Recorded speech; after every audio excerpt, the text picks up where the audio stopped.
Acá yo voy a agregar dos preguntas más. La pityriasis versicolor, que es una enfermedad crónica recurrente causada por hongos de tipo lipófilo del tipo Malassezia. ¿Ya? La pityriasis versicolor está causada por Malassezia. Aquí pueden ver cómo se ven las lesiones, son máculas y a veces puede llegar a parches hipercrómicos o hipocrómicos. Aquí está la tiña o pityriasis versicolor. Y lo que la diferencia, miren, de una pityriasis alba, que esa sería una segunda pregunta de examen, es que la pityriasis versicolor está en zonas de sudoración, en las zonas de sudoración, y tiene los bordes bien definidos. Miren cómo se definen también los bordes, ¿no? Están definidos. Se ve piel normal, piel dañada, piel normal, piel dañada. En cambio, en la pityriasis alba, que a veces vienen siempre al consultorio y dicen las mamás cuando los hijitos tienen en la carita manchitas, o bueno, en nuestro caso vamos a decir parches o máculas hipopigmentadas, pero de bordes mal definidos, diciendo que son hongos, ¿no? Y en realidad no son hongos. Cuando son máculas o parches de bordes mal definidos, eh, y en zonas que no son de mucha sudoración, por ejemplo en las mejillas, casi siempre es pityriasis alba. Pero si está en una zona de mucha sudoración y los máculas y los parches hipopigmentados tienen bordes bien definidos como acá, bien definidos, ¿no? Cada uno está bien definido, es una pityriasis versicolor. Ahí sí pensamos que son honguitos. Y luego, la otra pregunta que yo pondría sería con respecto a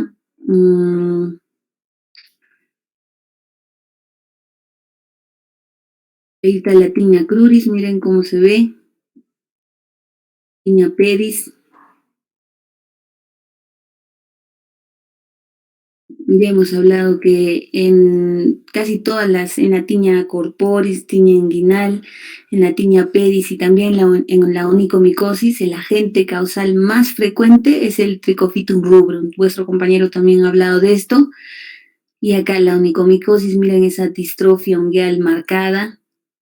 Y aquí esta pregunta también la pondría yo. Mi pregunta de examen es sobre el compromiso distal que se suele ver en la onicomicosis o tiña ungueal por Trichophytum rubrum, y cómo el compromiso de la zona proximal es lo que clásicamente se ve en una onicomicosis causada por cándida. Y esto se ve en paciente inmunosuprimido. Siempre se ve, o sea, si ustedes en alguna oportunidad ven una uña en la que hay un compromiso del hongo en la parte proximal, ya sospechen que es por cándida, y lo siguiente que tienen que sospechar es que esto no le pasa a un paciente inmunocompetente, le pasa a un paciente inmunosuprimido. Puede ser un diabético o puede ser un paciente VIH o un paciente que esté recibiendo tratamiento con algún corticoide, un biológico, o esté recibiendo tratamiento para quimioterapia o haya recibido tratamiento para un trasplante de algún órgano, ¿no? Bueno, entonces yo me quedo con esto. Acá miren, onicomicosis por cándida, cómo es el compromiso de la zona proximal, y ya no les doy más trabajo. Ahí nos quedamos. Esas son mis preguntas del examen, ya les he dado las preguntas. Y ahí nos vamos a lo que nos toca el día de hoy, que son las infecciones bacterianas. Acá también les voy a dar puntos claves porque sé que ya se viene el examen. Ojalá que puedan revisar los videos, porque ahí está prácticamente cada pregunta ya para que ustedes la memoricen nada más. Entonces, comenzamos con nuestra clase de infecciones bacterianas de partes blandas. Estas infecciones bacterianas son un conjunto muy amplio de cuadros clínicos con distintos pronósticos según la ubicación. Estos van a afectar piel, los anexos cutáneos, el tejido celular subcutáneo, puede llegar a comprometer la asfasia profunda y el músculo estriado. Entonces, los anexos cutáneos obviamente son las uñas, los pelos, las glándulas sudoríparas, las glándulas sebáceas, ¿no? En la unidad pilosebácea, como hemos hablado. La clasificación de las infecciones de la piel y de los tejidos blandos es en primarias y secundarias. Las primarias que se van a desarrollar por alguna patología específica y las secundarias que van a ser secundarias a un agente externo, por ejemplo, una mordedura de un animal, una infección de una herida quirúrgica porque ha sido provocada por una cirugía, infecciones en el paciente con pie diabético porque es un paciente que tiene de fondo la patología, la enfermedad de la diabetes que va a condicionar alteraciones en la micro y macrovasculatura, infecciones de úlceras por presión debido a que hay un frote continuo y una presión continua, como dice ahí, en las zonas de mayor presión por el peso del paciente que suele estar postrado, ¿no? Entonces, esas son lesiones, infecciones secundarias. Y las primarias son infecciones que pueden ir desde sin necrosis y con necrosis. Sin necrosis, o sea, sin tejido muerto, impétigo, erisipela, celulitis o una piomiositis, y con necrosis tenemos las celulitis necrotizantes, o sea, las faseitis, las celulitis necrotizantes, las faseitis necrotizantes y las mionecrosis. Bueno, de acá no voy a preguntar nada. Y aquí sí voy a preguntar esto que está en subrayado, la clasificación de las infecciones de la piel y tejidos blandos más frecuentes. Lo importante es recordar que epidermis, cuando la epidermis esté contaminada o infectada, va a producir enfermedades como el impétigo, el eritrasma, el erisipeloide, y cuando hay un compromiso de dermis más superficial, también el ectima y la erisipela.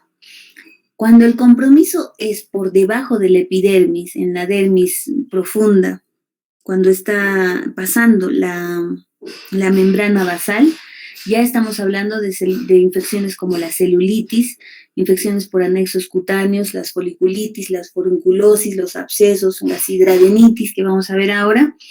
Y también tenemos infecciones por tejido que comprometen tejido celular subcutáneo, ya la tercera capa, y ahí cuando hay un compromiso del tejido celular subcutáneo hablamos de fasciitis necrotizante e infecciones asociadas a mordeduras por animales. Entonces, en esta diapositiva hay una pregunta. Cuando hay un compromiso solo de epidermis, estamos frente a infecciones como el impétigo, el eritrasma, el erisipeloide.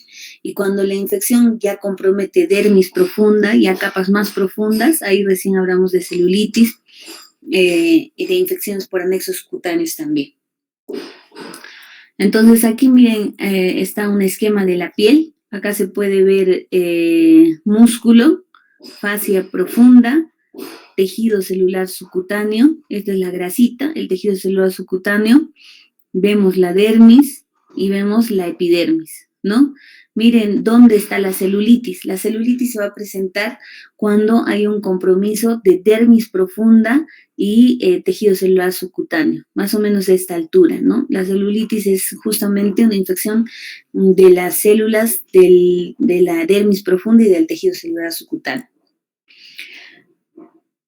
Una de las características de estas infecciones de partes blandas, desde el punto de vista etiológico, es que son inespecíficas, ¿no? Hay muchos microorganismos que están comprometidos, pero definitivamente los principales, sobre todo hablando de impétigo y celulitis, estos, a la cabeza está el Staphylococcus aureus, por eso está marcado ahí y también es una pregunta de examen.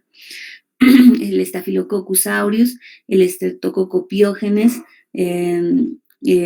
son definitivamente los que más infecciones, los principales causantes de las infecciones bacterianas, ¿no? Eso es a lo que se apunta siempre porque son los que más se encuentran. Sin embargo, hay otros agentes también que son importantes de recalcar, ¿no? Por ejemplo, en el eritrasma, que en algún momento uno de vuestros compañeros tocó ese diagnóstico diferencial cuando habló de micosis superficiales, de infecciones por hongos en pliegues, hablaron sobre eritrasma, y en el eritrasma hablamos de una infección bacteriana, ¿no? Que se puede dar a nivel axilar o a nivel inguinal, y el causante es el Corynebacterium minutisum.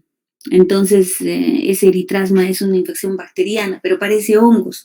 Entonces, la característica es que tiene un color rojo salmón y que está ubicado en la zona de los pliegues, ¿no? Y ahí hay que hacer una cobertura de de esta bacteria con un buen antibiótico. Normalmente lo tratamos con eritromicina. El ericipeloide y la erisipela también están causados por Streptococcus del grupo de A, Streptococcus del grupo C y G, que es un poco más raro, pero a la cabeza, como le digo, Staphylococcus y Streptococcus. En casi todos, si se dan cuenta, donde podemos ver en la foliculitis, también hay que recordar sobre todo la causa, una de las causas, aparte del Staphylococcus aureus, cuando tenemos esas infecciones de la piel, de los folículos, también la Pseudomonas aeruginosa, sobre todo si hay un antecedente de un baño en piscinas. En las piscinas, desgraciadamente, a veces, o en bañeras, le dicen, suele haber por pseudomonas también cuando se bañan en jacuzzis. Los abscesos son polimicrobianos, pero siempre a la cabeza, como ven acá, el Staphylococcus aureus, ¿no? O sea, la bacteria que más infecta la piel, el Staphylococcus aureus, y también el Streptococcus pyogenes. Entonces ahí está la pregunta de examen. En las infecciones por mordeduras, sí o sí tenemos que...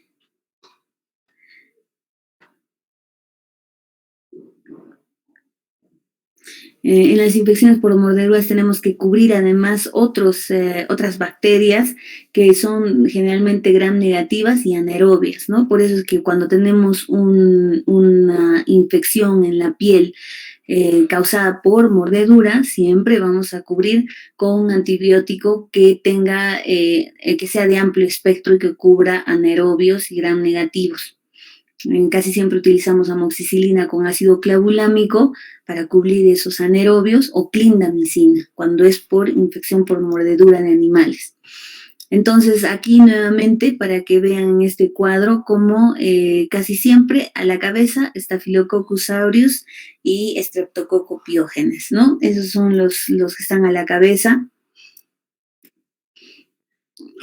Pero siempre recordar que puede haber un Staphylococcus aureus meticilino resistente cuando hay un antecedente de colonización o infección previa por un ingreso hospitalario reciente, que proceda de una residencia geriátrica o un centro donde haya hacinamiento, tratamiento antibiótico en los últimos 3 meses previos, o sea que ya recibió antibióticos antes y no mejora, entonces hay que pensar que tal vez estamos frente a un Staphylococcus aureus resistente, insuficiencia renal crónica en los pacientes dializados y mayores de 65 años, ¿no? Entonces, esos pacientes que tengan estos antecedentes, hay que pensar en la posibilidad de un Staphylococcus aureus meticilino resistente, ¿no? Por ejemplo, esos pacientes diabéticos que van ingresando siempre con una infección, otra infección en la piel, probablemente ya están frente a un meticilino resistente.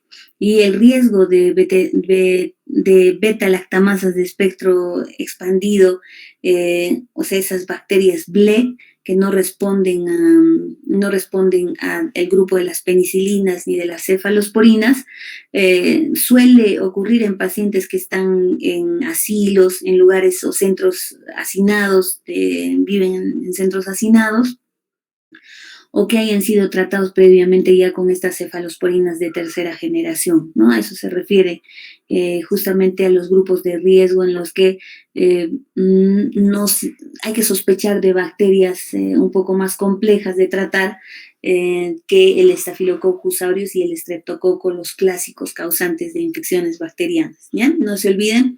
Entonces, meticilinos resistentes en aquellos pacientes que han estado hospitalizados, que viven en un geriátrico, en esos centros sociales también donde hay hacinamiento, o que han recibido tratamiento antibiótico en los últimos 3 3 meses, tienen patología renal crónica, están dializados, son mayores de 65 años. A esos pacientes que tienen inmunosupresión también deberían ponerlo acá, siempre sospechar como una alternativa que estemos frente a un Staphylococcus aureus, pero resistente a la meticilina.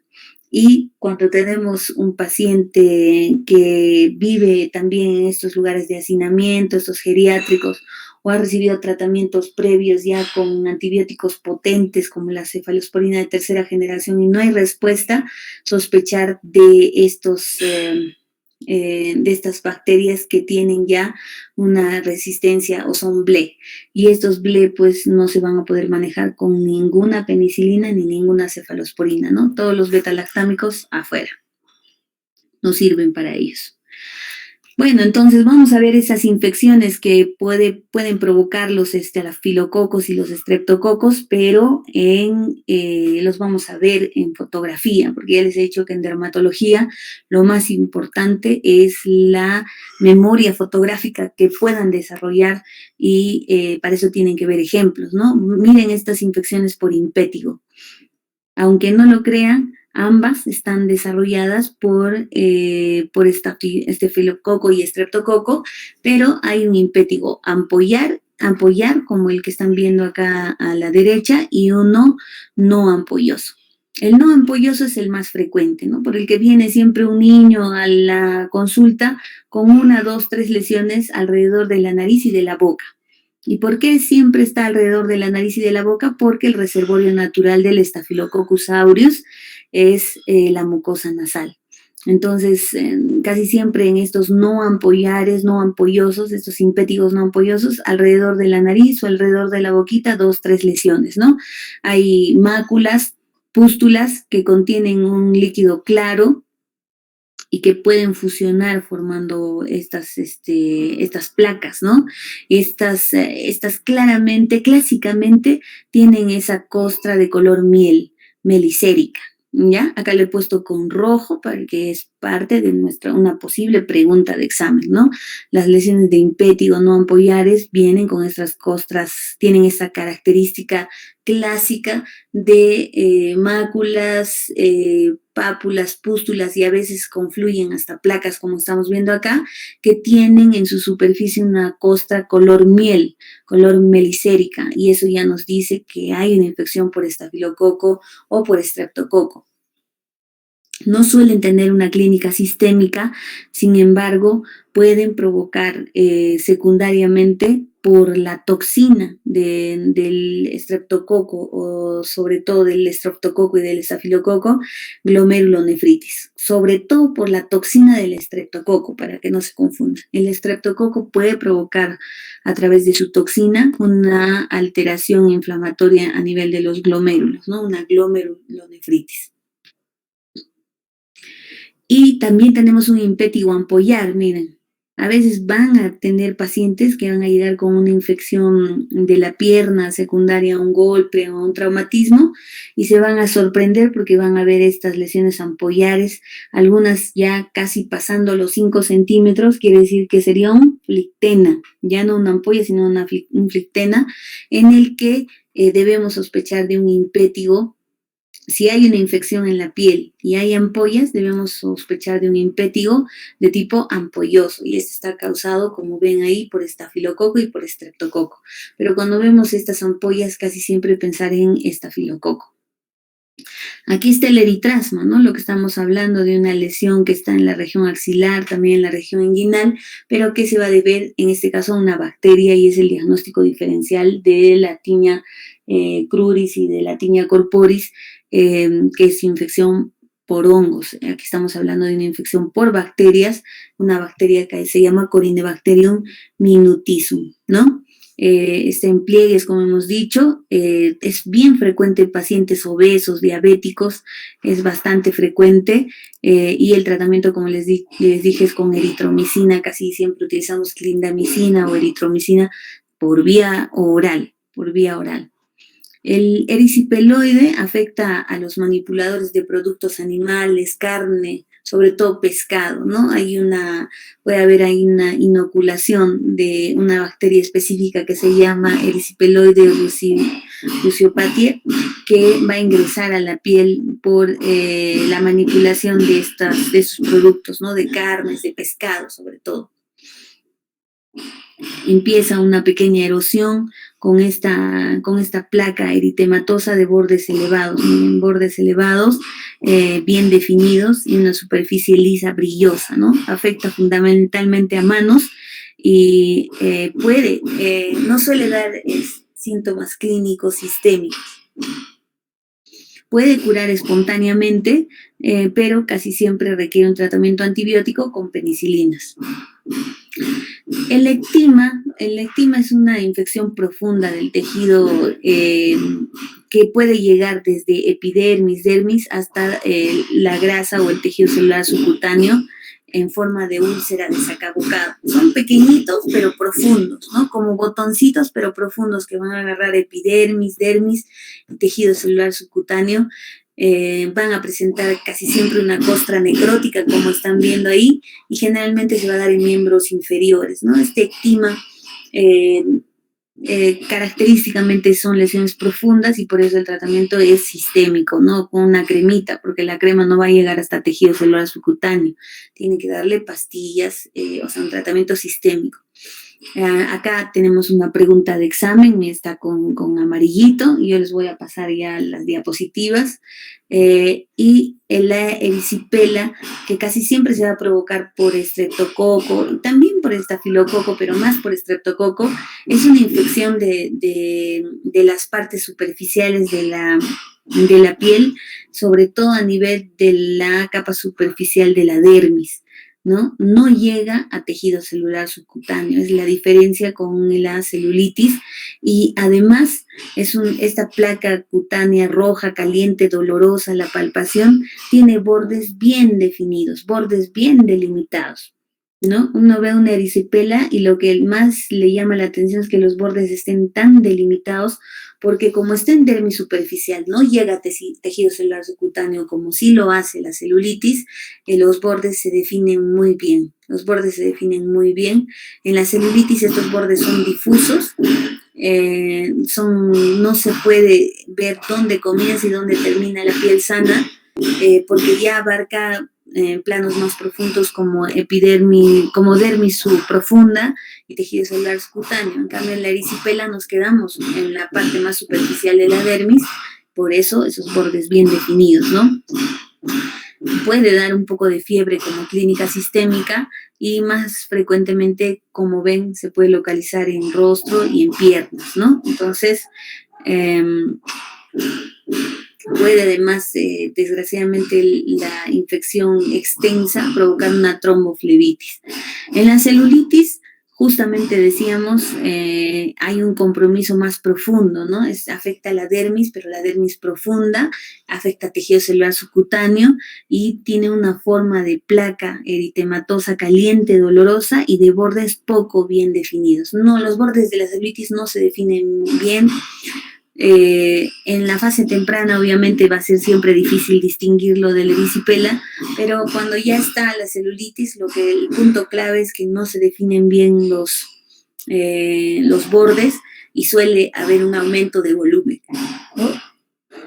Hay una lesión en placa o eritematosa, caliente, dolorosa y edematosa, ¿no? Está todo hinchado, pero sobre todo los bordes están mal definidos. Puede haber, definitivamente tiene que haber, para hablar de celulitis, una afectación del estado general, una febrícula, una fiebre, haber linfadenopatía regional. Por consiguiente, el tratamiento siempre es sistémico en celulitis. En celulitis muy pocas veces el paciente se manejaba, ¿no? Ahora, bueno, por el COVID seguramente hay bastante paciente que se está manejando ambulatorio, pero la celulitis, sobre todo en miembros inferiores, casi siempre se hospitaliza por esa afectación del estado general que va a provocar fiebre, decaimiento, etcétera. Entonces, casi siempre se hospitaliza, muy poca celulitis cuando son muy localizadas y no es un paciente sin factores de riesgo, se pueden manejar ambulatorios, porque el tratamiento siempre es sistémico. Tenemos que manejar antibióticos sistémicos por vía oral o por vía endovenosa, la mayoría de veces vía endovenosa, ¿no? ¿Y esto por qué? ¿Por qué se hace tanta laraca con la celulitis? Porque como saben es una infección que va a coger partes blandas y tejidos profundos como el tejido celular subcutáneo y puede avanzar a la aponeurosis y al músculo. Y esto va a provocar una necrosis y a veces puede provocar abscesos que van a requerir tratamiento quirúrgico, ¿no? Además, el paciente tiene que estar en reposo. Ese es otro factor importante. Cuando no está en reposo, sobre todo cuando hay infecciones de celulitis en miembros inferiores, se pueden complicar con más facilidad. Acá vemos más ejemplos de celulitis, ¿no? Como hay claramente la pierna izquierda que se diferencia de la derecha, con un gran aumento de volumen, está toda brillosa, hay una lesión en placa que no se define bien dónde comienza ni dónde termina, pero se ve que hay un aumento de volumen importante, lo que siempre vemos en una inflamación, calor, rubor y dolor. ¿No? Calor, rubor y dolor en estas lesiones. A veces, como les digo, cuando hay un compromiso de planos más profundos de tejido celular subcutáneo, puede formarse un absceso y a nivel ocular, miren esta celulitis, en todos estos casos, los 3 deberían ser hospitalizados, ¿no? Todos son para hospitalización, sobre todo cuando tenemos un paciente con antecedente de riesgo o tiene factores de riesgo asociados, como la diabetes, la hipertensión, las enfermedades pulmonares, cualquier enfermedad de fondo que pueda afectar su estado general y hacer que decaiga con más facilidad.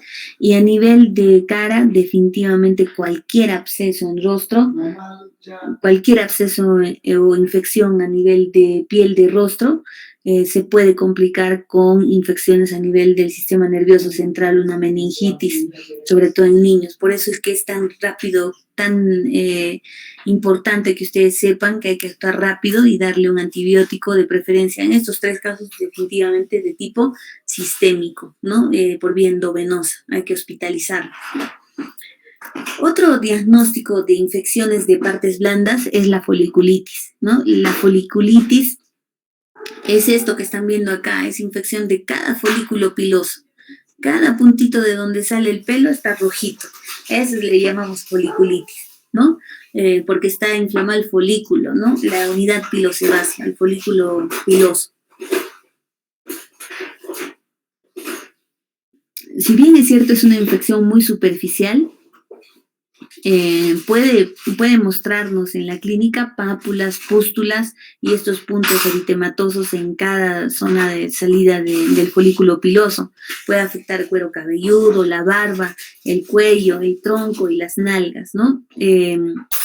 Hay variantes, como les comentaba al inicio, como los producidos por Pseudomonas, porque la foliculitis casi siempre está asociada con una infección bacteriana por Staphylococcus aureus principalmente, pero también hay otros agentes que pueden causar foliculitis, como la Pseudomonas, sobre todo cuando hay un antecedente de un baño en jacuzzi o bañera, como les decía, ¿no? Puede aparecer también en pacientes que han seguido tratamientos de acné, pero en este caso, cuando el paciente ya ha recibido tratamiento para acné y sigue teniendo foliculitis, hay que pensar que puede haber un agente diferente, como un gram negativo asociado a la infección por foliculitis, ¿no? Porque para el acné damos doxiciclina, damos minoxiclina, que deberían cubrir tranquilamente Staphylococcus aureus también.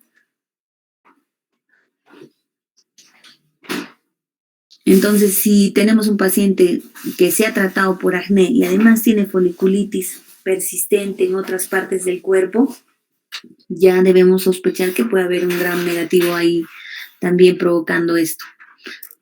Y aquí falta lo que corresponde a la foliculitis por malacesia, que es un hongo también. El Malassezia furfur también puede provocar foliculitis, sobre todo en paciente inmunosuprimido que está consumiendo corticoides, sobre todo en diabéticos, ¿no? Nosotros cuando nos llaman en hospitalización por foliculitis, Así es, vamos buscando normalmente factores de riesgo y si tenemos un paciente con neutropenia, con diabetes, usando corticoides, entonces pensamos que, y recibiendo tratamiento antibiótico, nos da la sospecha de que podría ser la causa ya no una bacteria, sino un hongo, ¿no? Y en ese caso sería la malacesia. El forúnculo, vean ahí cómo es como si fuera en realidad es un absceso el forúnculo, pero estamos hablando de un absceso específicamente en la piel que ha iniciado en una unidad pilosebácea, ¿no? Ha iniciado en un pelito, en un porito, le dirían ustedes, pero en una de esas unidades pilosebáceas se ha comenzado la infección y se ha producido un absceso local y eso le decimos forúnculo, ¿no? Son infecciones profundas de los folículos pilosos que se extienden hasta el tejido celular subcutáneo, puede presentar necrosis del folículo piloso y necesitan a veces drenaje, ¿no? Ocurre en cualquier región del cuerpo donde haya una unidad pilosebácea, un folículo piloso, se forma un nódulo, que ya saben ustedes, ya un nódulo es una lesión que puede comprometer planos profundos, como el tejido celular subcutáneo, es fluctuante y doloroso, ¿no? Entonces ahí están viendo cómo es un forúnculo. Cuando varios forúnculos, o sea, hay varias infección de varios folículos pilosos que tienen ahí formando un nódulo, cuando varios de estos se juntan, se le denomina anthrax, ¿no? No se debe confundir con la zoonosis causada por Bacillus anthracis, que es el carbunco. El anthrax es a lo que denominaríamos cuando hablamos de un conjunto de forúnculos que se han juntado formando un gran absceso, ¿no? Y a eso le decimos anthrax. Hay que tener mucho cuidado cuando estos forúnculos o estos abscesos pequeños comprometen el triángulo de Filatop, ¿no? Que está justamente entre lo que es la nariz y la boquita, entre la nariz, entre toda la zona de la nariz y perinasal y el área de la boquita también, porque esto, como les decía, cualquier infección en realidad que esté en la zona centrofacial puede provocar una complicación que es la meningitis, ¿no? Está muy cerca del tejido celular subcutáneo, la bacteria puede ingresar más empoderada, porque está infectando varios órganos y en buena cantidad, puede ingresar a tejido nervioso central y provocar meningitis, ¿no? Luego vienen los abscesos. Los abscesos son colecciones de pus intradérmicos y en tejidos profundos, como el tejido celular subcutáneo, como estamos viendo acá. Casi siempre los abscesos están debajo del epidermis, en la dermis profunda, y también puede comprometer tejido celular subcutáneo. Son dolorosos, blandos, fluctuantes. Fluctuantes le dicen que como si latieran, ¿no? Fluctúan como si latieran y forman estos nódulos eritematosos que están llenos de pus, ¿no? Los abscesos son colecciones de pus. El diagnóstico es clínico, pero definitivamente cuando tenemos una celulitis podemos tener dentro de la celulitis una colección de pus que llamaríamos absceso. Y siempre el tratamiento es primero drenar, junto con el antibiótico sistémico tenemos que drenar esa pus porque así como ven acá en la imagen, casi siempre estos abscesos tienen un tabique. Tienen tabiques y tienen una cápsula. Y eso hace que si nosotros tomamos un antibiótico, va a viajar por la sangre, pero no va a poder penetrar esta cápsula. Y como no la puede penetrar, el antibiótico va a hacer efecto alrededor, pero no va a hacer efecto dentro del absceso. Y obviamente no se va a poder tratar. Pero si nosotros lo drenamos, ahí al provocar el drenaje y la salida de la pus, va a ser mucho más fácil la reabsorción y la cicatrización de este absceso. Bueno, esto es por cultura general, no es parte del examen, pero sí para que lo sepan, la hidradenitis supurativa es una patología que vemos mucho en dermatología. es una infección, en realidad es un proceso inflamatorio crónico, ya no está dentro de las infecciones de partes blandas propiamente dicha, porque ya en los últimos años se ha definido que es un proceso inflamatorio crónico por una alteración inmunológica a nivel de las glándulas apócrinas en la región axilar, en la región de genitales, en la región perianal, ¿no? Obviamente sí se puede sobreinfectar y puede haber infecciones bacterianas asociadas, pero la cronicidad, o sea, el hecho de que esta enfermedad se mantenga por años en el paciente, no es debido a las bacterias que lo complican, sino a un proceso inflamatorio crónico por una alteración del sistema inmunológico que provoca esta alteración en los linfocitos T. Entonces, esa es la razón por la que se trata con antibióticos cuando hay algún signo que diga que hay una sobreinfección agregada, pero para tratar la inflamación crónica que es debida a la alteración inmunológica, usamos biológicos. El tratamiento de elección es el uso de biológicos. Muy bien. La fasciitis necrotizante. Esta también es importante ver, miren esa imagen en la que podemos ver, además de las flictenas, ahí debe haber un flictena, ¿no? Porque es una ampolla de más de 5 centímetros, esa coloración oscura que está hablando de tejido desvitalizado que está que está siendo afectado por una bacteria, ¿no? Se produce por inoculación tras traumatismo casi siempre de una bacteria.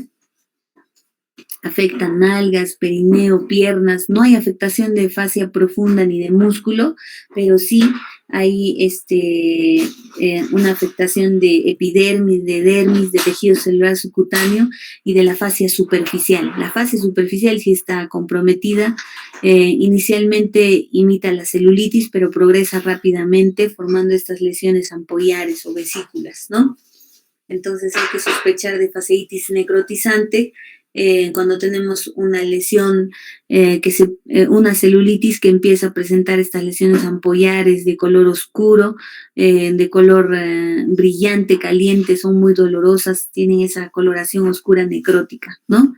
Definitivamente va a tener manifestaciones sistémicas y es una urgencia quirúrgica cuando estamos viendo, cuando la vemos extenderse rápidamente, hay que hacer un drenaje y extirpación del tejido necrótico. Además del abordaje con antibiótico, ¿no? Luego tenemos las infecciones asociadas a mordeduras, ya les he dicho, mordeduras de perros, de animales, etcétera.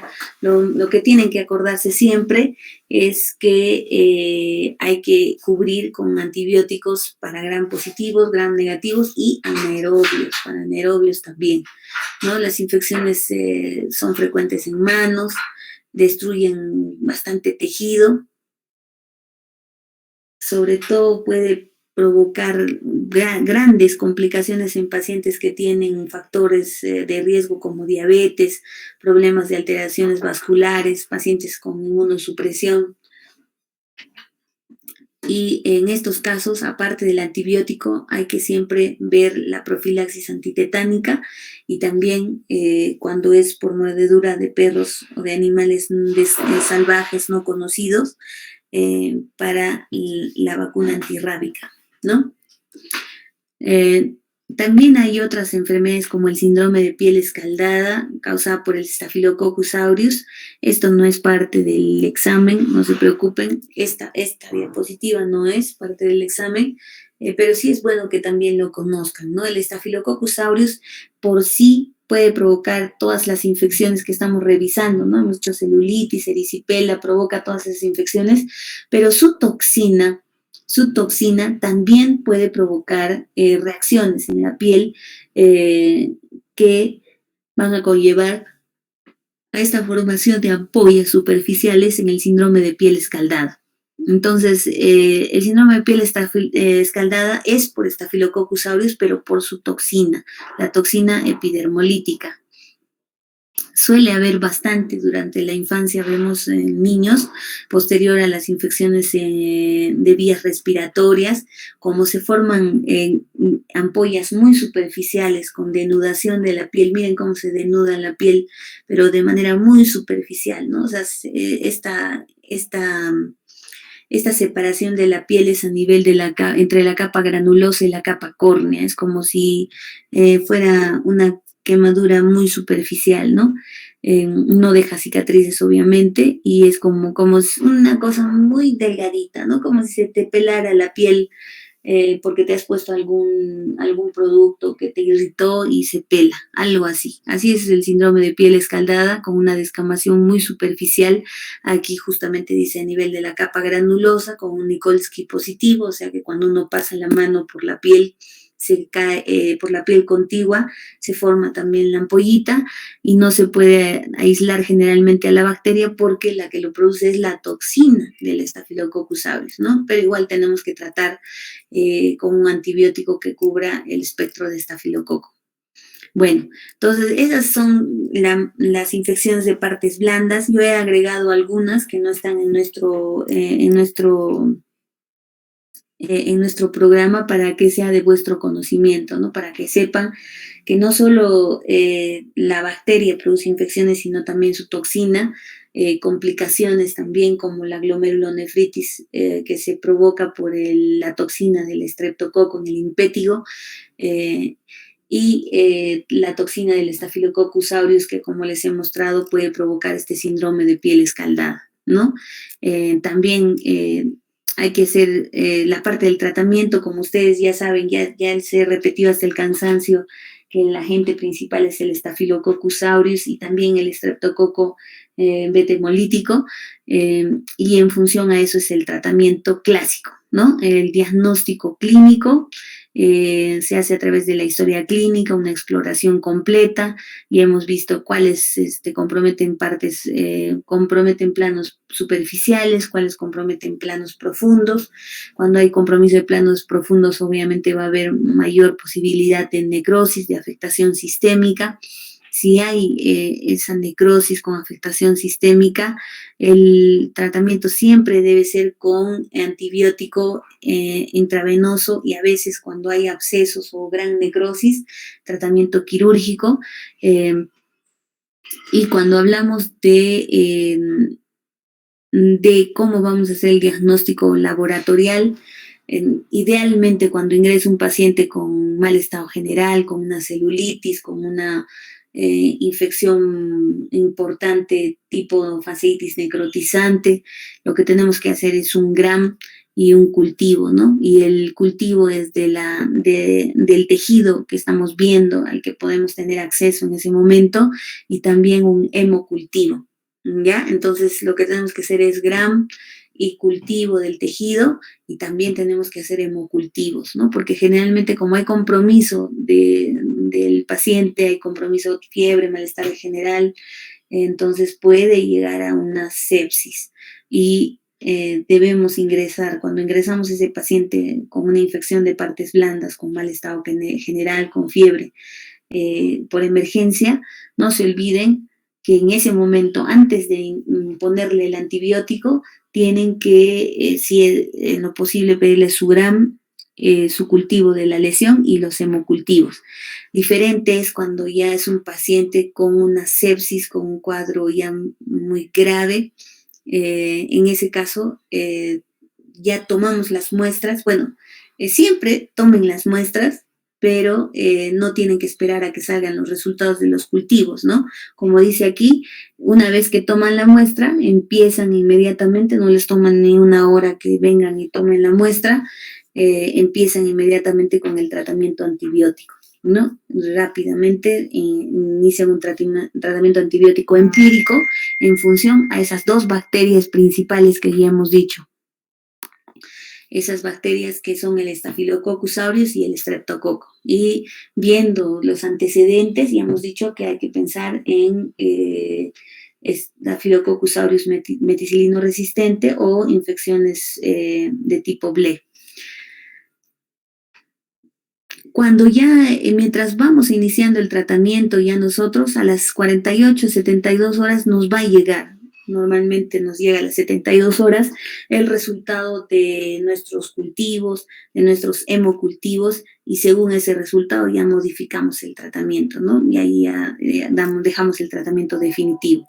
Pero eh, ya les he dicho que inicialmente tenemos que hacer terapia empírica, pero eso no quiere decir que no tomemos nuestras muestras de cultivo, ¿no? Tomamos nuestras muestras y en el momento en que se toma la muestra ya empezamos a pasar nuestro antibiótico, ¿no? Para eso hay que vigilar. Ustedes van a ser internos en algún momento, internos de medicina, y en sus manos van a tener la vida de mucha gente va a depender de vuestro trabajo, ¿no? Entonces, no estaría bien que llegue un paciente a la emergencia con una celulitis o con una fasciitis necrotizante y que le demos el antibiótico perdiendo la oportunidad de haber hecho un cultivo, ¿no? Entonces hay que hacer rápido nuestras órdenes para que hagan sus cultivos, les tomen las muestras lo más rápido posible y en menos de una hora ya deberían estar iniciando vuestro antibiótico, ¿no? Empírico, como les digo, para estafilococo y estreptococo. Entonces, ¿qué damos para, para una erisipela, esta infección de partes blandas superficial que llega hasta epidermis? Compromete epidermis y dermis superficial. Como la causa es Streptococcus pyogenes y Staphylococcus aureus, lo que usamos es penicilinas, sobre todo utilizamos, ya saben ustedes, ¿no? De las penicilinas, la dicloxacilina en el Ministerio de Salud, y como alternativa utilizamos clindamicina. La clindamicina tiene la ventaja de también cubrir Staphylococcus aureus meticilino resistente, ¿no? Ahora, como alternativa a la amoxicilina, también tenemos la amoxicilina con ácido clavulámico, que también tiene esa propiedad de cubrir mejor Staphylococcus aureus meticilino resistente, y además nos cubre anaerobios, ¿no? En la celulitis, el principal causante es el Staphylococcus aureus, a la cabeza las cloxacilinas. Lo que utilizamos es oxacilina por vía endovenosa, normalmente ese es el protocolo para celulitis, oxacilina, y como alternativa la clindamicina, ¿no? También utilizamos cefalosporinas, ¿no? Cefalosporinas de primera y de segunda generación, la cefalexina, la cefazolina, y como alternativa levo y moxifloxacino. Hay que tener mucho cuidado en levofloxacino y moxifloxacino para tratamiento de partes blandas, porque recuerden que en nuestro país hay mucha tuberculosis y estos dos antibióticos que son quinolonas de segunda generación no se deben utilizar tan libremente porque podemos perder un arma para tratar tuberculosis en nuestro país. Luego, cuando hay un riesgo de Staphylococcus aureus meticilino resistente, sobre todo en una celulitis en la que hay compromiso general del paciente, hay que pensar en tratarlo con vancomicina, con linezolid, que es lo que con lo que más se trata en el intrahospitalario, ¿no? La vancomicina y el linezolid, cuando hay resistencia a la vancomicina. Y alternativamente el cotrimoxazol y clindamicina, aunque yo diría en nuestro país el cotrimoxazol o sulfamethoxazol con trimetoprim es lo mismo, yo diría que muy poco usamos cotrimoxazol porque como es un producto que se utiliza en el primer nivel, se utiliza bastante cotrimoxazol, o trimetoprim con sulfamethoxazol, hay mucha resistencia, por eso es que no se usa mucho, pero la literatura dice, cuando ustedes lo busquen, que es un buen medicamento para Staphylococcus aureus meticilino resistente. En las piomiositis, cuando ya hay un compromiso muscular, hay obviamente el tratamiento muy similar. En Staphylococcus aureus normal, las oxacilinas, cloxacilina le ponen acá, o las cefalosporinas de segunda generación, y cuando hay un Staphylococcus aureus meticilino resistente, vancomicina a la cabeza, y si hay resistencia, linezolid, ¿no? Una alternativa es la clindamicina. La celulitis con fasciitis necrotizante, en fasciitis necrotizante hay que recordar que además del estafilococo puede estar un estreptococo ahí comprometido y ahí se utiliza carbapemens, ¿no? O cefalosporinas de tercera o cuarta generación más metronidazol, porque ahí tenemos que cubrir anaerobios. Luego, en las gangrenas por Clostridium perfringens, utilizamos penicilinas con clindamicina, y en las mordeduras, como les he dicho, siempre pensar en las mordeduras en que tenemos que utilizar un antibiótico que cubra anaerobios, ¿no? Amoxicilina con ácido clavulámico, a veces utilizan metronidazol también, o ciprofloxacino con clindamicina, es una alternativa porque la clindamicina también cubre anaerobios. En infecciones quirúrgicas, de primera mano, igual las oxacilinas y como alternativa clindamicina, ¿no? Cuando dan un tratamiento, cuando han hecho un procedimiento quirúrgico y se ha infectado, esas son las alternativas. Muy bien, tópicamente, el tratamiento tópico para impétigo. En impétigo sí les pido que recuerden que el tratamiento de primera elección es tópico, es verdad. Pero cuando tenemos más de 2 lesiones, acá ponen lesiones numerosas, yo siempre cuando veo más de 2 lesiones, sí o sí doy un jarabe, ¿no? Doy una dicloxacilina del grupo de las cloxacilinas y doy una cefalosporina de primera generación como la cefalexina. Es lo que más utilizo en impétigo. Si tengo menos de 2 lesiones, o sea, 1 o 2 máximo, puedo utilizar tratamiento tópico, pero cuando tengo más de 2, yo siempre utilizo tratamiento por vía sistémica porque si no el paciente regresa, ¿no? Entonces, el tratamiento tópico va a ser para máximo 1 o 2 lesiones y más de 2 lesiones siempre en jarabe, hay que darles cuando tenemos un impétigo, ¿no? Tópicamente podemos usar mupirocina o ácido fusídico, ambos son antibióticos tópicos, ¿no? La mupirocina o el ácido fusídico, de preferencia en ungüento porque penetra mejor. Y por vía oral tendríamos, como les decía, la dicloxacilina en el Ministerio de Salud, la cefalexina, la amoxicilina con ácido clavulámico y la clindamicina como alternativa.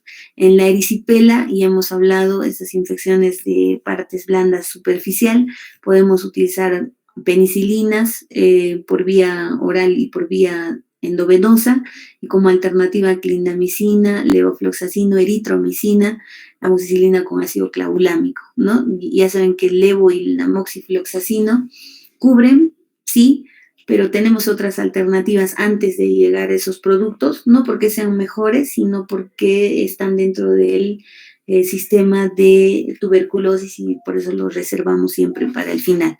En la celulitis, ya hemos dicho, es un repaso, las oxacilinas, nosotros utilizamos mucha oxacilina endovenosa, cefalosporinas de primera generación y como alternativa clindamicina, levo y amoxicilina con ácido clavulámico. Y en las Staphylococcus aureus meticilino resistentes, cotrimoxazol no es para nuestro país porque ya saben que hay resistencia acá.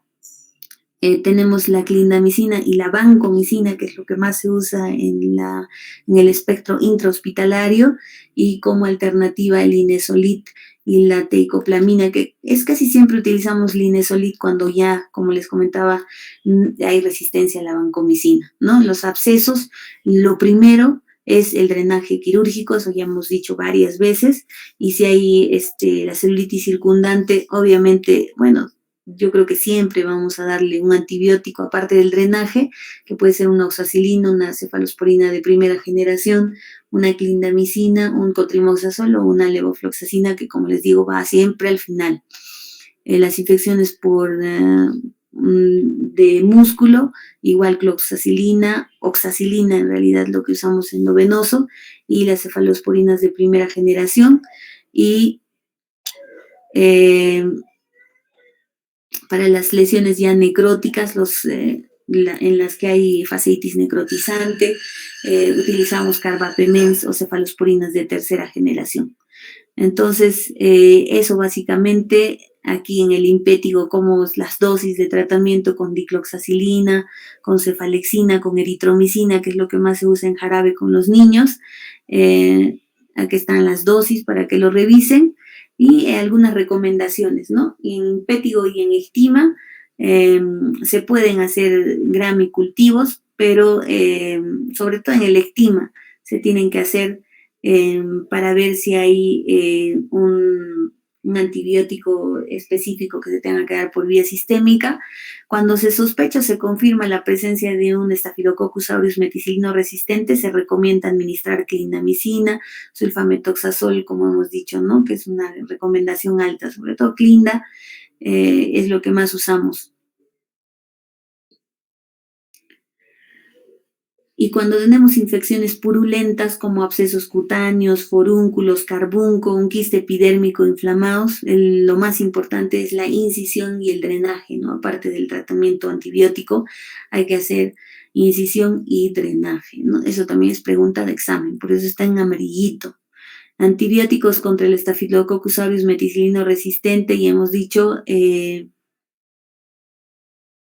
en pacientes con infecciones con abscesos, que hayan fracasado en tratamiento, pacientes inmunosuprimidos o que tienen alguna enfermedad de fondo como diabetes, hipertensión arterial, debemos sospechar, ¿no? También hemos dicho que debemos sospechar en pacientes que estén hacinados en casas de cuidado o hayan recibido antibióticos en los últimos 3 meses. Luego hay que descolonizar por 5 días, 2 veces al día con mupirocina intranasal a esos pacientes que están con tratamiento para impétigo. Regálenme un minuto, por favor.